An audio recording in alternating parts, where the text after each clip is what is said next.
Hello guys, welcome to our channel. तो guys WWE में कई सुपरस्टार वापसी करते हैं जिसे देखकर फैंस काफी खुश होते हैं और ये जरूरी है कि वापसी करने वाला रेसलर ऐसा होना चाहिए जिसे देखकर फैंस को खुशी हो। लेकिन WWE में कुछ ऐसे अजीब रेसलर का भी वापसी हमें देखने को मिले हैं जिसे फैंस देखकर सोचने में मजबूर होते हैं कि आखिर यहाँ क्या हो रहा है। तो गाइज आज की इस वीडियो में ऐसे ही 5 अजीब रेसलर की वापसी के बारे में बात करेंगे जिसका कोई सेंस ही नहीं वापसी करने का था। तो गाइज विदाउट वेस्टिंग टाइम चलो वीडियो स्टार्ट करते हैं। Number 1, big show. WWE champion रह चुके द बिग शो के अपने पूरे कैरियर के दौरान अचानक ही वापसी करते रहना एक आदत बन चुकी थी। उनके कैरियर के सबसे अजीब वापसी साल 2020 में हमें देखने को मिला था, जब उन्होंने WWE चैंपियन ड्रू मैकिंटायर को रेसलमेनिया 36 के मेन इवेंट के तुरंत बाद ही चुनौती दे दी थी। ये WWE में होने वाले सबसे अजीब मैचेस में से एक था।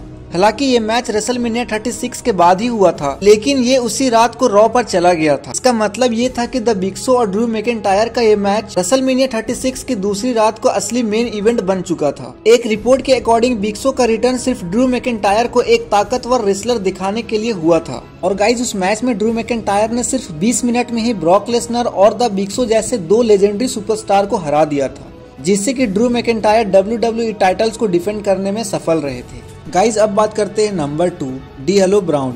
एटीट्यूड एरा के सबसे कम आके गए रेसलर में से एक थे डीएलओ ब्राउन। डीएलओ रिंग में बहुत ही कमाल की फाइट करते थे और वो WWE कंपनी के इतिहास के सबसे यादगार यूरोपियन चैंपियन भी रह चुके हैं। गाइज 2008 में डीएलओ ने WWE में फिर से वापसी करी और हालांकि उन्हें दोबारा रिंग में देखना काफी अच्छा लग रहा था, लेकिन ये वापसी काफी अचानक हुई थी जिसका कोई खास मतलब नहीं निकल पा रहा था। और अपनी वापसी के बाद डीएलओ ने सिर्फ केवल 2 ही मैच जीते थे, जिससे ये साफ हो चुका था कि वो सिर्फ न्यू टैलेंट रेसलर को बढ़ावा देने के लिए आए हैं और WWE के पास उनके लिए कोई बेहतर स्टोरी लाइन भी नहीं थी।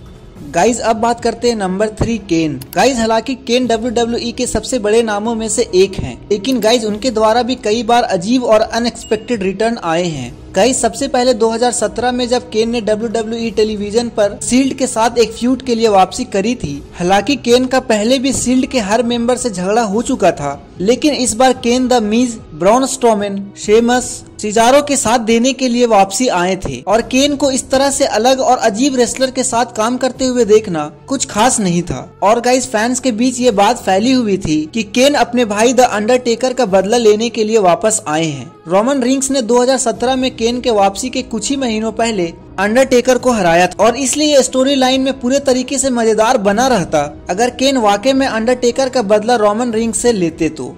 गाइज अब बात करते हैं नंबर 4, द हेडबैंगर्स। गाइज 2016 में WWE अपना न्यू ब्रांड स्प्राइट लेकर आए थे। क्योंकि स्मैकडाउन के पास अपने खुद के टैग टाइटल थे, इसलिए उन्हें अपने टैग डिवीजन को भरना पड़ता था। गाइज ऐसा करने का तरीका जो उन्होंने अपनाया वो था द हेडबैंगर्स को वापस लाना। ये वापसी बिल्कुल ही अचानक हुई थी और पहले ही ये बात सोशल मीडिया पर पता चली थी कि ये जोड़ी WWE में वापस आ रही है। फैंस को लगा कि ये कोई एक मजाक है, लेकिन ये एक मजाक बिल्कुल भी नहीं था, क्योंकि इस टैग टीम चैंपियन की जोड़ी सच में टेलीविजन पर वापस आई थी। पर फिर हमें इनके कुछ मैचेस ही देखने को मिले थे। हालांकि ये जोड़ी एटीट्यूड एरा के समय काफी फेमस थी, बट वापसी के बाद ये साफ हो चुका था कि फैंस को इनके बारे में पता नहीं था कि ये कौन है। और ये दोनों रेसलर के लिए इतना ठंडा रिएक्शन देखना उनके लिए सच में सैड मोमेंट था।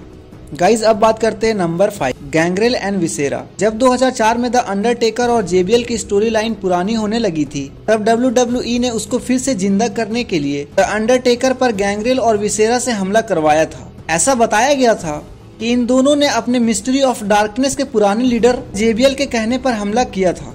और गाइज इसी वजह से गैंग्रेल और विसेरा का एक हैंडीकैप मैच द अंडरटेकर से सामना हुआ था, इसमें गैंग्रेल और विसेरा हार गए थे और अंडरटेकर उस मैच को जीत लिए थे। वापस आए इन दोनों रेसलर के पास काफी ज्यादा काबिलियत तो थी, लेकिन WWE ने उन्हें अच्छे से नहीं संभाला और गाइज इसी वजह से ये फैंस के लिए एक खराब वापसी देखने को मिला। तो गाइज ये थे WWE के 5 रेसलर जो अचानक ही वापसी किए और उनका कोई सेंस भी नहीं था। तो गाइज इसी तरीके के वीडियोस पाने के लिए हमारे इस चैनल को लाइक, शेयर एंड सब्सक्राइब करके बेल आइकन जरूर दबाएं।